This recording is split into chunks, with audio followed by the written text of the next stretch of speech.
শাহবাগ আন্দোলন হয়েছে ওই যুদ্ধাপরাধের বিচারের জন্য। কাহিনী জানো কি? এর মানে হলো শাহবাগী মতলব যারা আন্দোলন করে বা হলো যারা আউট অফ দ্য বক্স ভাবে, যারা আউট অফ দ্য বক্স ভাবে। তা শাহবাগী তো গালি না ভাই, তোমরা তো ভাবছিলাম তোমরা গালি মারি দিতেছো আমারে। এর মানে তোমরা বলতে চাচ্ছ আমি ফেমিনিস্ট।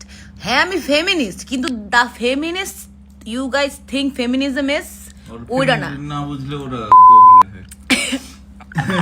এখন কাহিনী হলো যে না বুঝতে পারলে ভাই কিছু করার নেই। না বুঝতে পারলে তো কিছু করার নাই।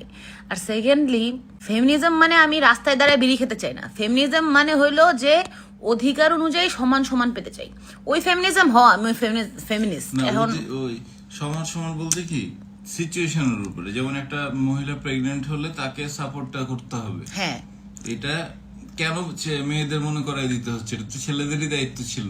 Exactly. So yeah, call me শাহবাগী, I have no problem.